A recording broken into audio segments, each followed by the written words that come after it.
This conference will now be recorded. All right, so hello everybody, and thank you for coming out for the Art of Healthy Living webinar series that we have been hosting with Primary Care Associates and Humana. This is so exciting.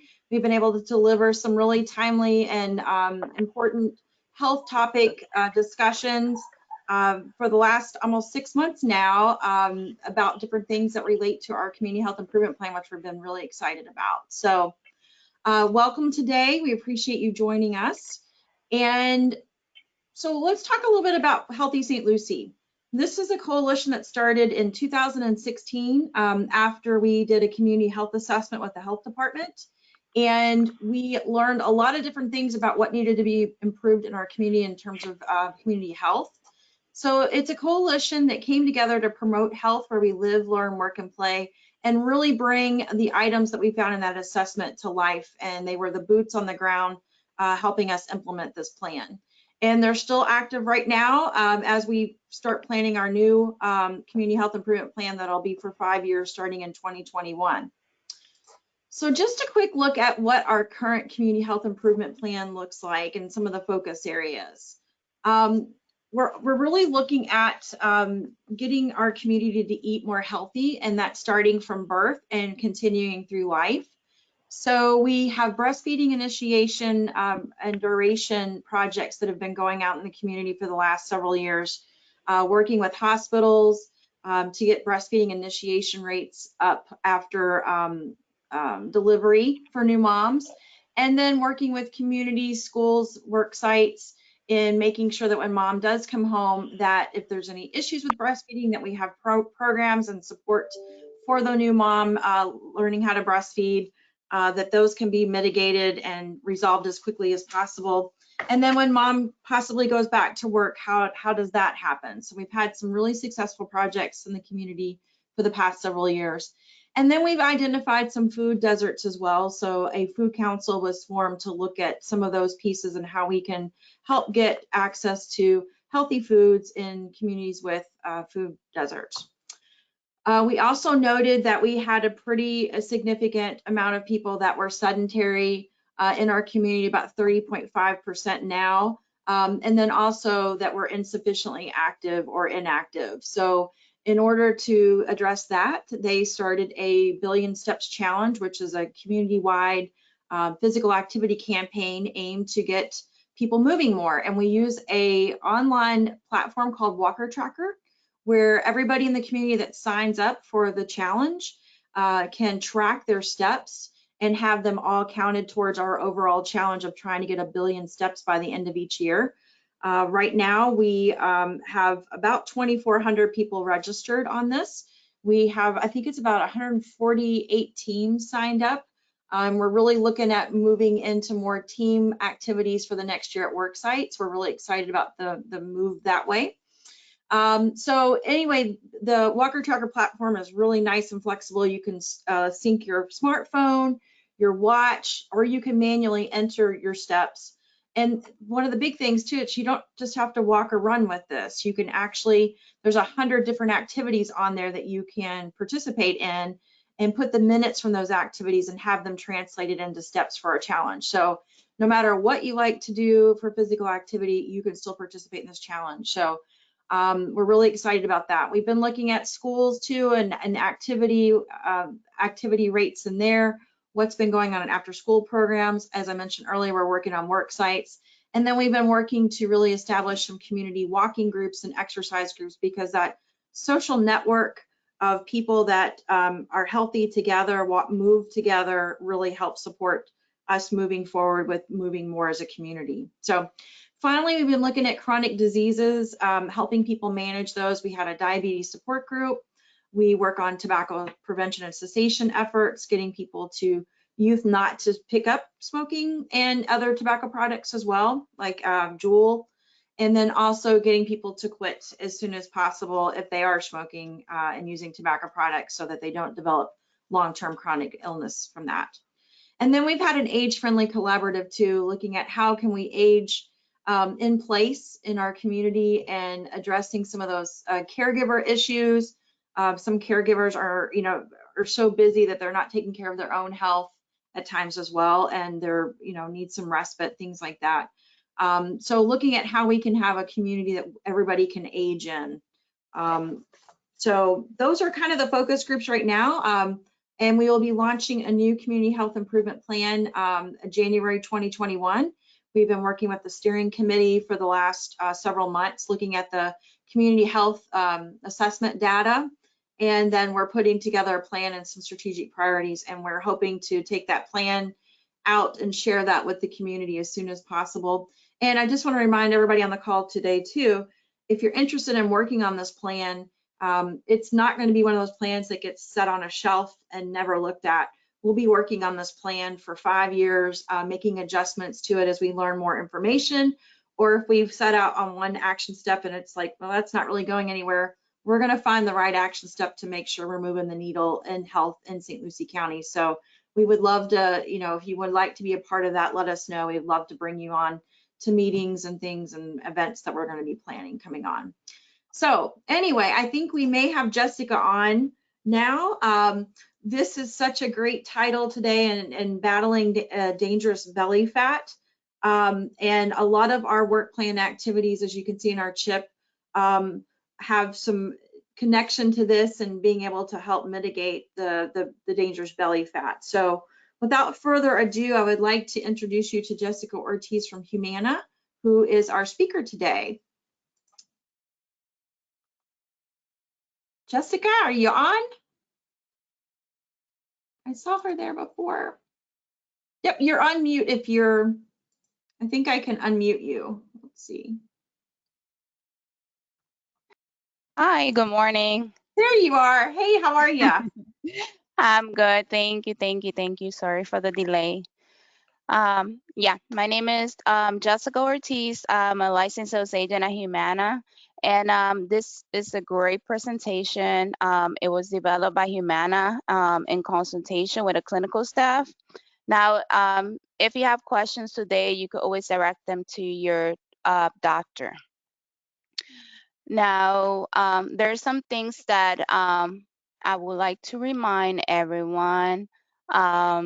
So today, what we're going to talk about is not going to replace your professional healthcare doctor instructions for medical guidance. You should talk to your doctor. Now, you always have to consult your doctor before beginning any exercise or any diet regimen. Now, this class is a safe zone. And also, if you have questions, you could direct it to me at the end of this presentation.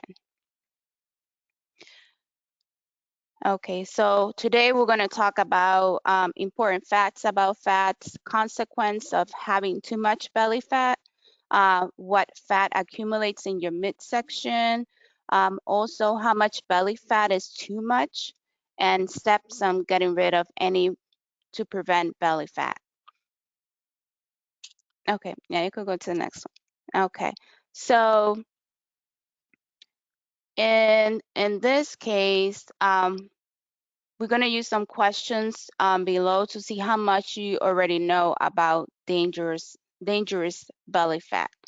And those are questions that we could ask ourselves, like which is healthier for your heart, having a pear shape or an apple shaped body? What are some of the health risks associated with belly fat? And what are some of the main causes of the belly fat? Okay. Now, according to the National Heart, Lung, and Blood Institute, carrying fat around the waist increases a person's risk for heart disease. Also, a person with a pear-shaped body is at lower risk of having one of those. Now, in a few minutes, we're going to discuss several dangerous consequences of having too much belly fat, ranging from dementia to cancer. And also, you will learn during the class several factors that can account for an accumulation of belly fat. Lifestyle factors have a big effect on how much fat a person has and where it's stored. But stress, age, and genetic also play a big role on it. Okay, you could go to the next one. Now, here we're going to talk about important facts about fat. Body fat tends to get a bad reputation, but it's actually an important part of the body. It is one of the basic components of the human body, along with muscle, water, bones, and your organs, because it will keep things functionally normal. Some of the different things that body fat does to help us, it stores extra calories for energy. Also, when you eat in a safe way, so that the fat stores can be mobilized when you're hungry. It regulates your metabolism by releasing hormones. Also, the fat releases hormone like chemical messengers that start reactions in the body to help with growth, immunity, reproductions, and other aspects of basic metabolism. It would also keep you warm. The fat cell can directly sense the temperature and they respond to cold temperature by releasing heat as energy to warm you up. It also protects vital organs, acting as a cushion to protect the vital organs in your body. Um, some of the body fat is not visible to the naked eye, meaning that it lies far below the surface and as a shock absorber for organs like the liver and the stomach.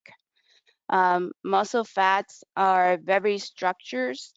Um, Sometimes they call lean body mass, and much less dense than fat, meaning it takes up less space in the body than fat.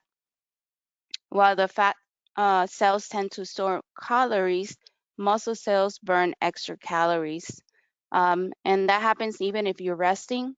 Your body will burn calories, which increase your metabolic rate. Now, there are two types of fat in your body. You got the subcutaneous and visceral, and we're going to learn about each one of them. Now, here you could see there's two different fats. The first one is the subcutaneous fat. This one, it's 90% in our body. This is a type that you can see and pinch. It may be unpleasant, but it's not considered to be dangerous to your health. Also, with the visceral fat, that is 10%, this is the one that lies deep beneath an abdominal wall. And if we have too much of this one, it's dangerous because it secretes harmful hormones and substances. Now to the next one. Now, with this is the consequence of the belly fat. So those nasty hormones and substances that visceral fat secretes, it could cause a lot of problems inside the body. Uh, One of them would be dementia. And according to the Rush University Medical Center, people with high amounts of belly fat in the middle age are 3.6 times as likely to develop memory loss and dementia later in their life. This may be due in part to the fact that the protein responsible for metabolizing fat in the liver is the same protein that controls memory and learning. People with too much belly fat have less of this important protein. Now, the next one will be cancer. The American Cancer Society recommends specifically avoiding a buildup of belly fat to reduce the risk of colorectal cancer. A recent study published in the journal Oncology research identified that a specific protein released by visceral fat called fibroblast growth factor 2 may cause a non-cancerous cell to turn into a cancerous one and encourage tumor growth. Now, also the Mayo Clinic belly fat also increased your risk of sleep apnea, a dangerous sleep disorder that occurs when a person breathing is interrupted while sleeping. This may be because the fat located deep within the abdominal wall can restrict the movement of the diaphragm, so the lungs aren't able to expand as much as normal. The next one will be the stroke, and according to the National Stroke Association, extra fat around your midsection increases your risk of heart attack and stroke.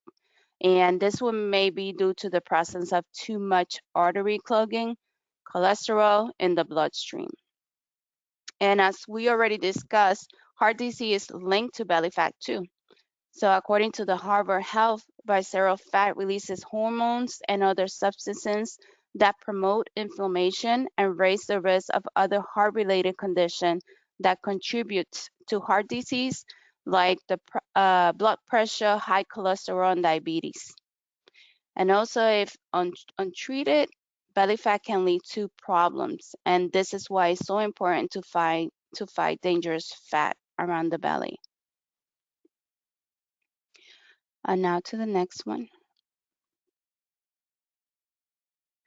Now, what causes the belly fat? First will be the poor diet with too many calories, and that's a big contributor to belly fat.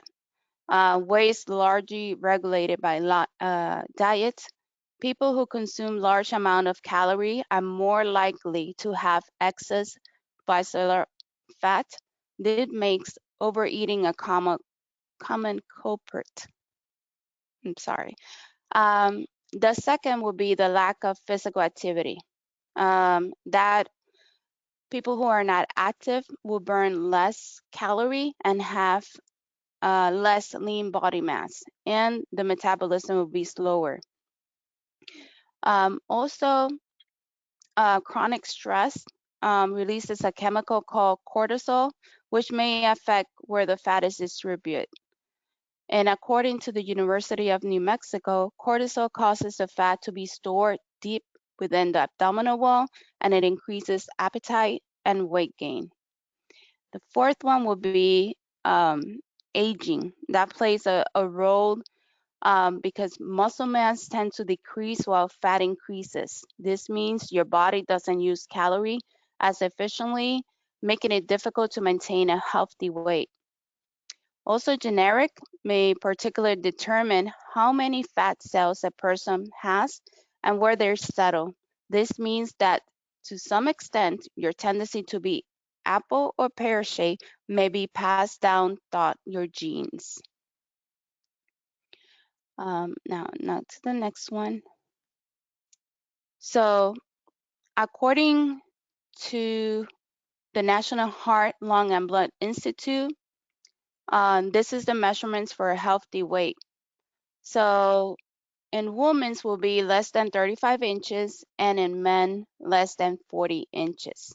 Now, if you want to measure your waist, you could wrap a tape measure around your waist at your belly button while standing up in a relaxed position, preferably on a bare abdomen. You make sure that the tape measures level all the way around. It should be snug, but not pulling your skin in or tight.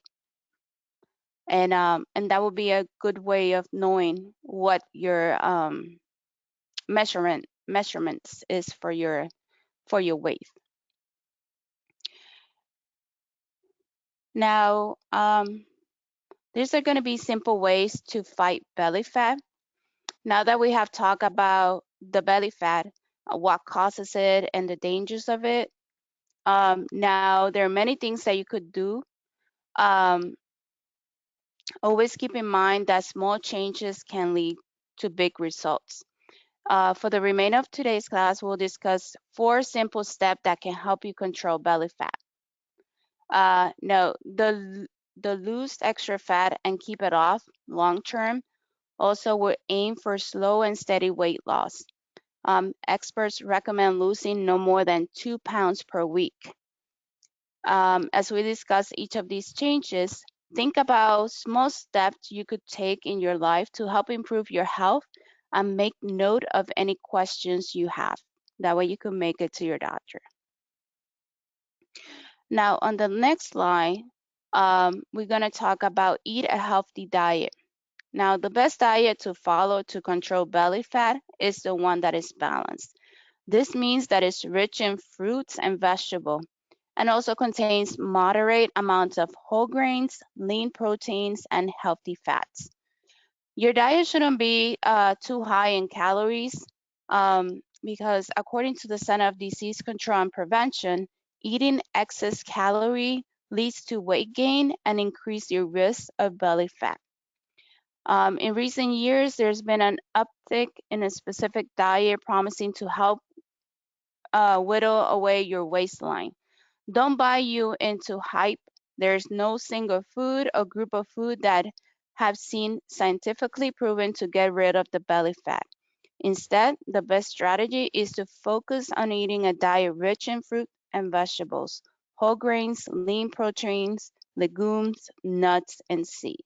So having a balanced diet is what's going to help. Now, the next slide, um, you're going to you have to remember that you can pick and choose where to lose weight from. If you want to reduce your belly fat, you need to focus on overall weight loss. And to lose weight, and the Center of Disease of Control and Prevention says that you must eat less calories and your body uses.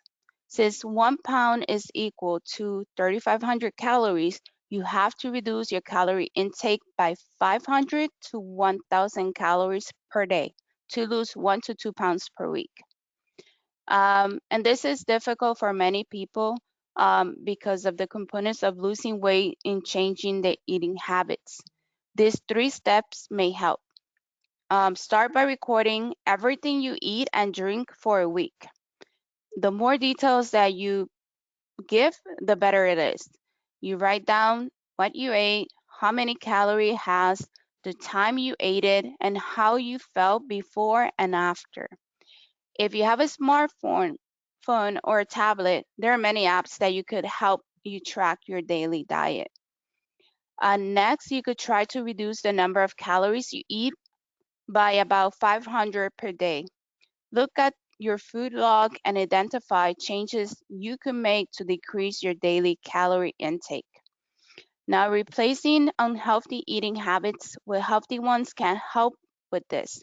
There are many changes you can make, including reducing your portion size, ditching sugary drinks in favor of water, cutting out dessert or sweet treats, doing a meal plan or prep ahead of time, also slowing down and avoiding cleaning your plate if you haven't really hungry.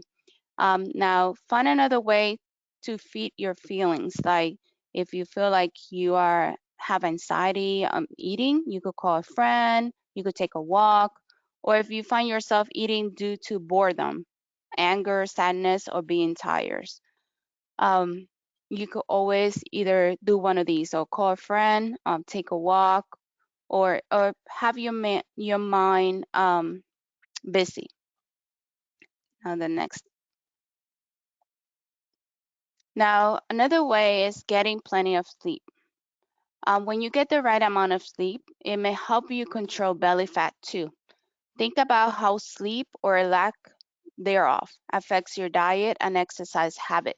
When you're well rested, you're more likely to make healthier eating choices and have the energy to be active.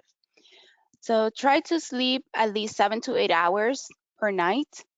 In a study in 2014 that was published by the journal Obesity, they found that participants who slept less than 6 hours per day and more than 9 hours per day gained more visceral fat than those that slept 7 to 8 hours at night. The secret to better sleep is to experiment and find what works for you. There are so many sleep strategies out there. You could stay on schedule, create a wind down routine each night, avoid the television, watch out for caffeine, etc. It can be hard not to feel overwhelmed. Understand that what works for someone is not going to work for you. One thing which seems to help most people is to keep a regular schedule. Your body likes routine, so you could set a regular bedtime. Try to wake up at the same time each day as well. If you need to take a nap to make up for the lost sleep during the night, take naps at the same time each day. Also, you should make sure your bedroom is cool, dark, and quiet. Removing electronic devices like TVs, computers, smartphones can help you ensure your sleep environment is relaxing and not overstimulating. It is also recommended that you avoid big meals, caffeine, alcohol before bedtime. And lastly, being active during the day is going to also help you fall asleep more easily at night. Now, does anyone would like to share their favorite tip on how getting more sleep at night? I can.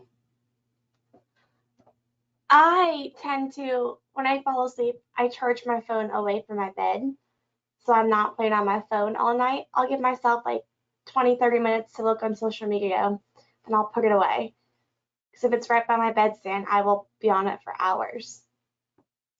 Okay, that's a great tip. Thank you. That's really good. Anyone else? Okay, so we could go to the next one. Uh-huh. Oh, I was going to say, this is Jennifer. I have learned not to check certain things before I go to sleep. Like, there's been times where I've checked my bank account or something that might stress me out. And then if something's wrong, then I'm going to worry about it all night. So I literally have had to say to myself, no, you're not going to open up your Wells Fargo app.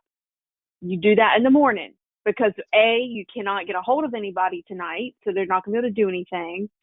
And B, if you do it in the morning, then you're not like, stressing out. And if there is an issue or something, then you could take care of it that day. So if there's any sort of app or part of your life that might stress you out, if you open it up and look at it, don't do it before bed. Not to say that I'm stressed out all the time about my bank account, but it's just, in the past that's happened a couple times. So Yeah, that's great too because that's not going to add any more, like stress. Then that way you could sleep more relaxed. Okay, so we could go on to the next one. Thank you so much. Now,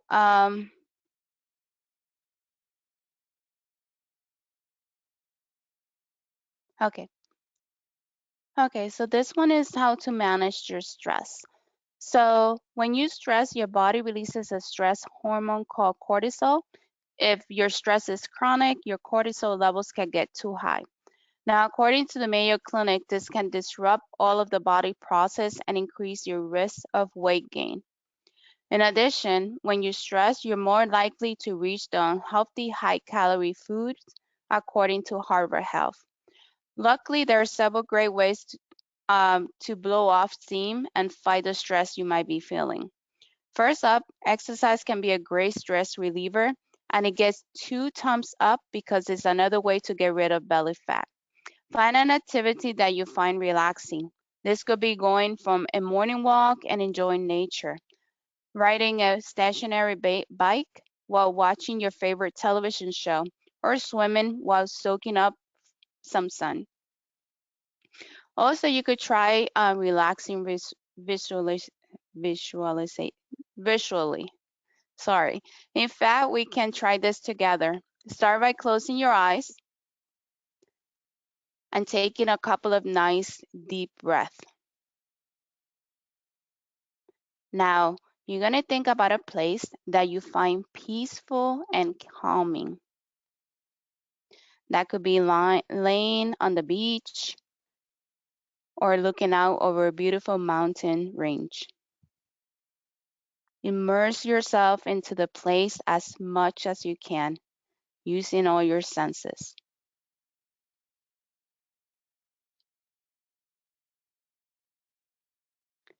Doesn't that feel great? Okay, now similar meditation and deep breathing may help you relax. So this is something great that if we feel stressed, we could do at night or anytime during the day, and it will help us relax. Now, the next slide would be staying physically active. Exercise works to prevent and reduce the buildup of belly fat too. Many people think that the best exercise for getting rid of belly fat is doing crunches and sit-up, but that's called spot reduction, and it doesn't work. It is good to get a balance of two types of activities, aerobic exercise and resistance training. According to the Mayo Clinic, aerobic exercise is one of the best ways to reduce belly fat. Activities like walking, dancing, swimming, cycling, and tennis are some good options, but anything that gets your heart rate up will help. Aerobic exercise burns calorie while you are doing it. It helps account for the trimming of belly fat. Now, the Center for Disease Control and Prevention recommends that healthy older adults get at least 30 minutes of moderate level aerobic activity each day. Over time, you can slowly add more to increase your calorie burn even more. Strength training helps improve strength and increases lean body mass. The more muscle and lean body mass you have, the higher your metabolism, and it also helps you stay strong and independent. The CDC recommends that older adults incorporate strength training exercise at least twice per week on non-consecutive days. Always talk to your healthcare provider before beginning any exercise program. Now, on the next slide, we're going to review today's class with a quick review. Belly fat is dangerous. Unlike subcutaneous fat, visceral fat, which is the kind that lies deep within the abdominal wall, is biologically active. This means it releases harmful chemicals and hormones. Also, the belly fat is caused by a variety of factors, but lifestyle habits like diet and lack of exercise are big contributors to expanding waistlines. No matter the cause, one thing is for sure, having too much belly fat increases a person's risk for many health problems, including dementia and certain types of cancer and heart disease. But luckily, there are steps you can take to help reduce belly fat.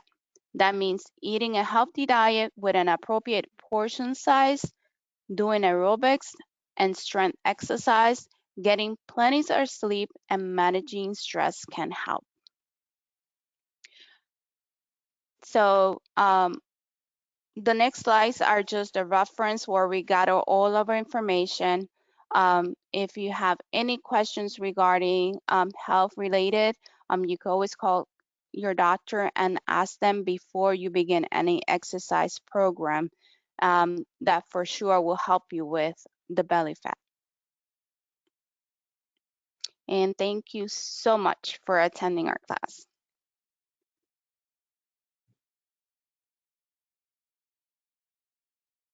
Jen, you're So I have a muted. question.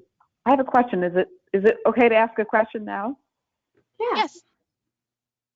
You talked about the two different kinds of belly fat. The visceral, the one that you can pinch and see, Mm-hmm. but the visceral one you can't see. No, It's because underneath the.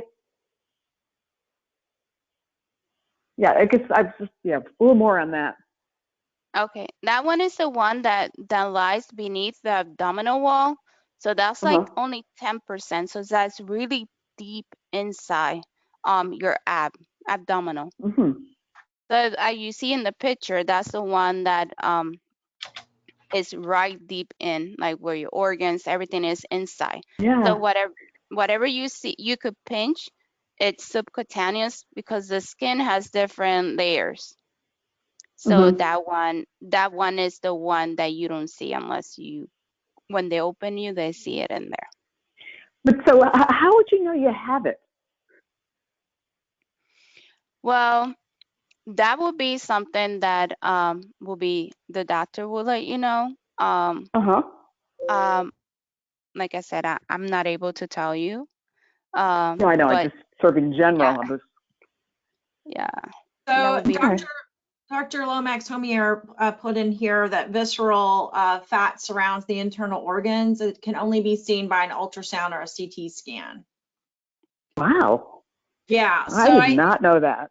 I don't know what the doctor says, but I think that, the circumference of your waist or the measurements probably give you a preliminary indicator of that. But Uh-huh. I don't know what would trigger the testing that way. But obviously maintaining your weight, a healthy weight, getting a lot of physical activity, using physical activity and eating healthy will really help prevent that. So Sure. she says this is not something really tested. We measure how much fat we can pinch. If it's subcutaneous fat, it is thicker than 2 inches. We infer that you have visceral fat. So she said if you can pinch more than 1 inch. Wow. Okay. Yeah. Food for thought. Is that food for thought? Yeah, I know. Definitely something. I mean, when you think about some of the behaviors here that we may not practice well, how important sleep is, how important eating those fresh fruits and vegetables or fruit and vegetable intake in general, and eating healthy, balanced, maintaining that healthy weight is to a lot of these different issues here. It's definitely really important. Anybody want to talk about how they track some of this stuff right now, or if you do track your stress or the way what you eat or how you exercise? Obviously, here in Healthy St. Lucie, we're promoting the use of Walker Tracker, and something fun to do if you all want to actually write on this, you can do that now too. Well, I keep a journal and I write down cardio every day, resistance training, whether or not I floss my teeth, some of the little, if I take my vitamins, it just kind of keeps me on the page, So you're using actual paper and pen and a journal to do that? Yeah, I have a little notebook that goes right in my purse and I can, take it with me. And I've done it for years. Anybody else? Walker Tracker and Fitbit emails, I see that with Michael on there.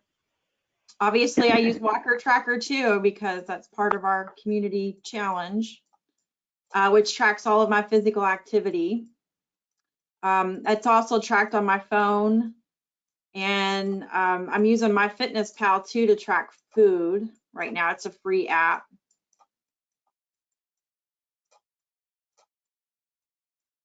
I'm not endorsing or promoting these, but just talking about the trackers. I personally use my phone too. You use your phone? I use my phone, yes. I have found out that I think I had a really good day calorically speaking, and that I've done well. And then when I actually put it all in the phone or in MyFitnessPal, I can see what some of my issues are very easily. So having that, being able to track that and see that's really important. And I don't know if you all use anything for any kind of meditation. I know there's controversies back and forth on whether you should use an app for meditation or not, but I have found it's just a nice thing that I can take anywhere with me, and I've been using Headspace if anybody else is doing any mindful practices.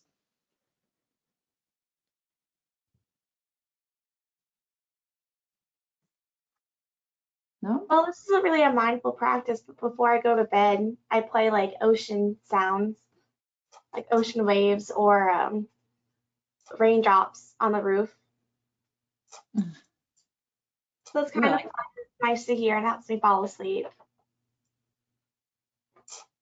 My handwriting is much better than this. It's the tool I have, I promise. And I also use my Apple Watch to track my activity.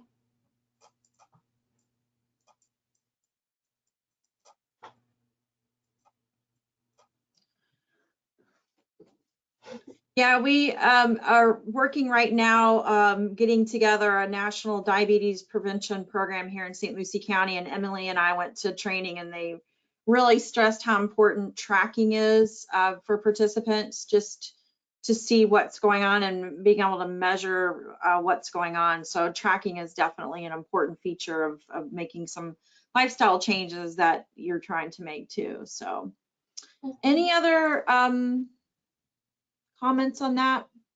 I'm gonna erase all of that. And we do have, I've got to take off my drawing tool. There we go. We do have another presentation coming up. It's the last one of this series, which is an exciting one, Living Healthy to 100. That presentation will be on December 17th from 10 a.m. to 11 a.m. We're using the same GoToMeeting link that we used today and for all the other presentations as well.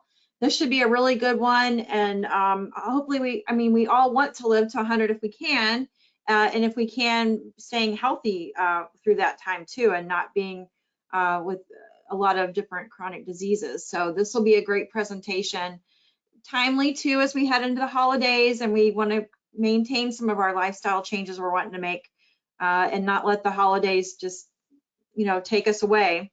So, and as we start our new year too, 2021, thinking about that and how we can do some practices in the coming year to help us live healthy to 100. So anyway, I'm Jennifer Harris, and I'm so glad you all are able to join us today, and I hope you're able to join us December 17th, and we look forward to seeing you then. Thank you so much. And Jessica, thank you and Humana for your support of this webinar series. It's been a phenomenal experience and being able to bring these topics to the community. All right, thank you.